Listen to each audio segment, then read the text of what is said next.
सुविधाजनक बनाया जाएगा। ऑरेंज अर्थव्यवस्था, भारत का animation, visual effects, gaming, comics, AVGC क्षेत्र एक बढ़ता हुआ उद्योग है जिसमें वर्ष 2030 तक 2 मिलियन पेशेवरों की आवश्यकता होगी। मैं Indian institute of creative technology Mumbai को 15,000 माध्यमिक विद्यालयों और 500 महाविद्यालयों में एबीजीसी कंटेंट क्रिएटर लैब स्थापित करने में सहायता प्रदान करने का प्रस्ताव करती हूँ। भारतीय डिजाइन उद्योग का तेजी से विस्तार हो रहा है, फिर भी भारतीय डिजाइनरों की कमी है। मैं भारत के पूर्वी क्षेत्र में डिजाइन शिक्षा और विकास को बढ़ावा देने के लिए चुनौती मार्ग के माध्यम से एक नए राष्ट्रीय डिजाइन संस्थान की स्थापना का प्रस्ताव करती हूँ। शिक्षा, हमारी सरकार बड़े औद्योगिक और लॉजिस्टिक कॉरिडोर के आसपास चुनौती मार्ग के माध्यम से 5 विश्वविद्यालय टाउनशिप का निर्माण करने में राज्यों को सहायता प्रदान करेगी। इन योजनाबद्ध शैक्षणिक जोन में कई विश्वविद्यालय, महाविद्यालय, अनुसंधान संस्थान, कौशल केंद्र और आवासीय परिसर होंगे। उच्चतर शिक्षा स्टेम संस्थानों में अध्ययन तथा प्रयोगशाला कार्य हेतु लगने वाला अधिक समय छात्राओं के लिए कुछ चुनौतियां पेश करती हैं। वीजीएफ पूंजीगत सहायता के माध्यम से प्रत्येक जिले में एक महिला छात्रावास की स्थापना की जाएगी।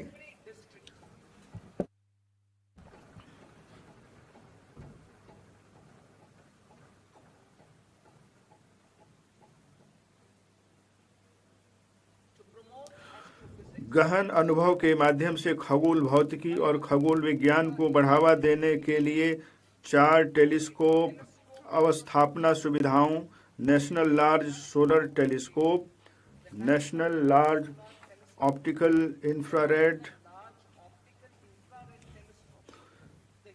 टेलीस्कोप, हिमालयन चंद्र टेलीस्कोप और द कॉस्मस 2 प्लेनेटोरियम की स्थापना की जाएगी। पर्यटन के क्षेत्र में रोजगार सृजन, विदेशी मुद्रा आय और स्थानीय अर्थव्यवस्था का विस्तार करने में व्यापक भूमिका निभाने की क्षमता है। मैं मौजूदा राष्ट्रीय होटल प्रबंधन और कैटरिंग प्रौद्योगिकी परिषद का उन्नयन करते हुए राष्ट्रीय आतिथ्य संस्थान की स्थापना का प्रस्ताव करती हूँ। यह शैक्षणिक संस्थानों, उद्योग और सरकार के बीच सेतु के रूप में कार्य करेगा।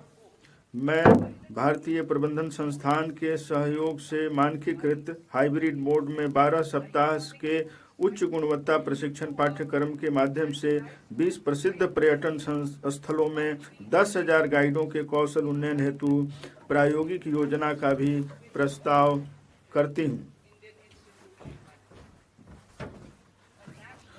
सांस्कृतिक, आध्यात्मिक और विरासत महत्व वाली सभी स्थानों के डिजिटल दस्तावेज तैयार करने के लिए national destination digital knowledge grid की स्थापना की जाएगी।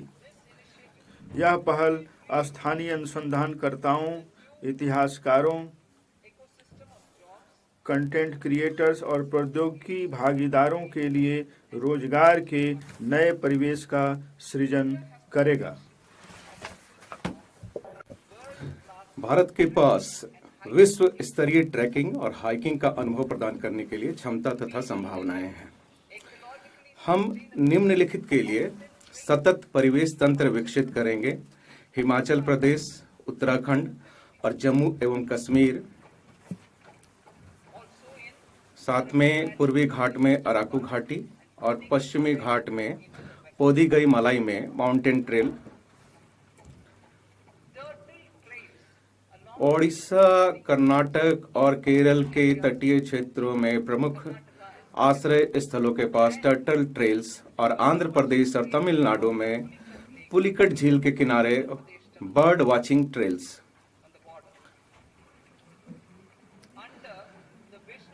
माननीय प्रधानमंत्री जी के दूरदर्शी नेतृत्व में हमने वर्ष 2024 में इंटरनेशनल बिग कैट अलायंस की स्थापना की थी। इस वर्ष भारत प्रथम ग्लोबल बिग कैट शिखर सम्मेलन की मेजबानी कर रहा है, जिसमें 95 सदस्य देशों के सरकारों के प्रमुख और मंत्री संरक्षण की सामूहिक रणनीतियों पर चर्चा करेंगे। विरासत और संस्कृति पर्यटन। मैं लोथल, धौलावीरा, राखीगढ़ी, आदि चन्नालूर, सारनाथ, हस्तिनापुर और लेह पैलेस जैसे 15 पुरातात्विक स्थलों को जीवंत और अनुभवजन्य सांस्कृतिक गंतव्य के रूप में विकसित करने का प्रस्ताव करती हूँ। उत्खनित स्थलों को विशेष वॉकवे के माध्यम से जनता के लिए खोल दिया जाएगा। संरक्षण प्रयोगशालाओं, व्याख्यान केंद्रों और गाइडों की सहायता के लिए तल्लीन करने वाली कथानी रूपन कौशल और प्रौद्योगिकी की शुरुआत की जाएगी। खेलकूद। खेलकूद क्षेत्र कई प्रकार के रोजगार, कौशल और नौकरी के अवसर उपलब्ध कराता है। खेलो इंडिया कार्यक्रम के माध्यम से चल रहे खेलकूद से जुड़ी प्रतिभाओं के सुव्यवस्थित विकास के प्रयासों को आगे बढ़ाते हुए मैं अगले दशक में खेलकूद के क्षेत्र में बदलाव लाने के लिए खेलो इंडिया मिशन शुरू करने का प्रस्ताव करती हूं। यह मिशन निम्नलिखित सुविधाएं प्रदान करेगा: प्रशिक्षण केंद्रों द्वारा समर्थित आधारभूत, माध्यमिक और एलिट स्तरों पर एकीकृत प्रतिभा विकास पाथवे। ख, कोच और सहायक कर्मचारियों का व्यवस्थित तरीके से विकास। ग, खेल विज्ञान और प्रौद्योगिकी के एकीकरण। घ, खेल संस्कृति को बढ़ावा देने और प्लेटफॉर्म उपलब्ध कराने के लिए प्रतिस्पर्धा और लीग का आयोजन। और अंग, प्रशिक्षण और प्रतिस्पर्धा के लिए खेल अवसंरचना का विकास। हमारा तीसरा कर्तव्य विकसित भारत के लिए सबका साथ सबका विकास के हमारे विजन के अनुरूप है। इसके लिए निम्नलिखित के लिए लक्षित प्रयास किए जाने अपेक्षित हैं: छोटे और सीमांत किसानों पर विशेष ध्यान देते हुए उत्पादकता और उद्यमशीलता बढ़ाकर किसानों की आय में वृद्धि करना। ख, आजीविका के अवसर, प्रशिक्षण और उच्च गुणवत्तापूर्ण सहायक उपकरणों तक पहुंच प्रदान करने के माध्यम से दिव्यांगजनों का सशक्तिकरण। ग, मानसिक स्वास्थ्य और ट्रॉमा केयर तक पहुंच सुनिश्चित करने के लिए कमजोर समूहों का सशक्तिकरण। घ, विकास और रोजगार के अवसरों में तेजी लाकर पूर्वोदय राज्यों और पूर्वोत्तर क्षेत्र पर ध्यान केंद्रित करना। मत्स्य पालन। हम निम्नलिखित पहलों की शुरुआत करेंगे: 500 जलाशयों और अमृत सरोवरों के लिए एकीकृत विकास। दूसरा है तटवर्ती क्षेत्रों में मत्स्य मूल्य श्रृंखला को सुदृढ़ करना और स्टार्टअप एवं मत्स्य पालक किसान उत्पादक संगठनों सहित महिला प्रेरित समूहों को बाजार से जोड़ना। पशुपालन। ग्रामीण और शहर के आसपास के क्षेत्रों में गुणवत्तापरक रोजगार अवसर प्रदान करने के लिए हम उद्यमिता विकास में पशुपालन क्षेत्र को निम्नलिखित माध्यमों से सहायता प्रदान करेंगे: क, ऋण आधारित सब्सिडी कार्यक्रम। ख, पशुधन उद्यमों का संवर्धन और उनका आधुनिकीकरण। ग, पशुधन, डेयरी और मुर्गी पालन के लिए एकीकृत संकेंद्रित मूल्य श्रृंखला का सृजन। और मैं इसको पूरा पढ़ती हूँ: पशुधन उद्यमों का संवर्धन और उनका आधुनिकीकरण, पशुधन, डेयरी और मुर्गी पालन के लिए एकीकृत संकेंद्रित मूल्य श्रृंखला का सृजन। और घ, पशुधन किसान उत्पादक संगठनों को प्रोत्साहित करना। उच्च मूल्य वाली कृषि। कृषि उत्पाद में विविधता लाने, उत्पादकता बढ़ाने, किसानों की आय बढ़ाने और रोजगार के नए अवसर सृजित करने के लिए हम अपने तटवर्ती इलाकों में नारियल, चंदन, कोको, काजू जैसे उच्च मूल्य वाली फसलों को सहायता प्रदान करेंगे। पूर्वोत्तर में अगर के पेड़ों और हमारे पर्वतीय क्षेत्रों में बादाम, अखरोट और खुमानी जैसे गिरीदार फलों को भी सहायता प्रदान करेंगे। भारत विश्व में सबसे बड़ा नारियल उत्पादक देश है। 10 मिलियन किसानों सहित लगभग 30 मिलियन लोग अपनी आजीविका के लिए नारियल पर निर्भर हैं। नारियल उत्पादन में प्रतिस्पर्धा बढ़ाने के लिए मैं नारियल संवर्धन योजना का प्रस्ताव रखती हूं, ताकि विभिन्न पहलों के माध्यम से उत्पादन और उत्पादकता को बढ़ाया जा सके, जिसमें नारियल उगाने वाले प्रमुख राज्यों में पुराने और गैर उत्पादक नारियल के पेड़ों के स्थान पर नए सैपलिंग पौधे किस्में लगाना शामिल है। भारत को कच्चे काजू और कोको उत्पादन तथा प्रसंस्करण में आत्मनिर्भर बनाने और निर्यात प्रतिस्पर्धा में वृद्धि करने तथा वर्ष 2030 तक भारतीय काजू और भारतीय कोको को प्रीमियम वैश्विक ब्रांड के रूप में बदलने के लिए भारतीय काजू और कोको के लिए समर्पित कार्यक्रम का प्रस्ताव किया जाता है। चंदन की लकड़ी भारत की सामाजिक और सांस्कृतिक विरासत से घनिष्ठता से जुड़ी हुई है। भारतीय चंदन लकड़ी के परितंत्र की गरिमा को पुनर्स्थापित करने हेतु इसके विशेष रूप से उत्पादन और कटाई उपरांत प्रसंस्करण को प्रोत्साहित करने के लिए हमारी सरकार राज्य सरकारों के साथ मिलकर काम करेगी।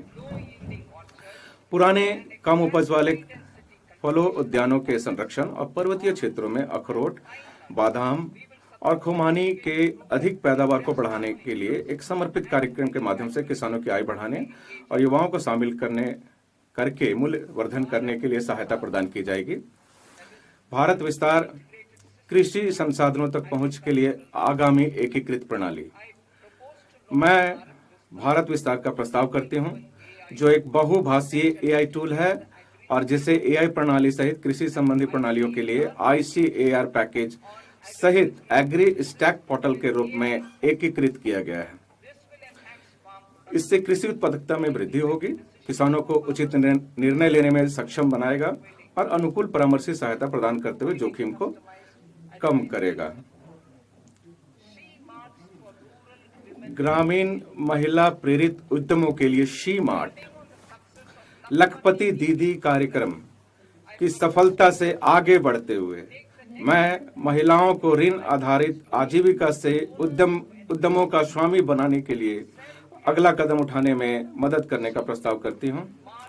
संवर्धित और नवाचार वित्त पोषित लिखतों के माध्यम से क्लस्टर स्तरीय संघों के भीतर सामुदायिक स्वामित्व वाले खुदरा आउटलेट के रूप में स्व सहायता उद्यम शी मार्ट स्थापित किए जाएंगे।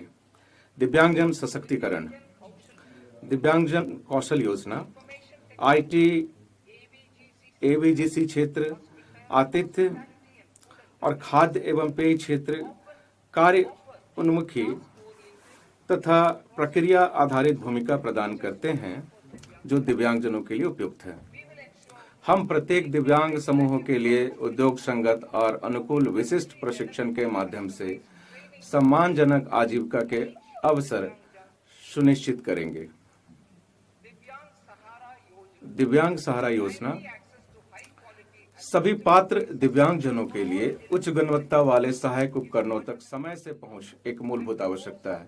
मैं पहला सहायक उपकरणों का उत्पादन बढ़ाने, अनुसंधान और विकास तथा AI एकीकरण में निवेश के लिए भारतीय कृत्रिम अंग निर्माण निगम ALIMCO को सहायता उपलब्ध कराने, दूसरा PM दिव्यासा केंद्रों को मजबूत करने,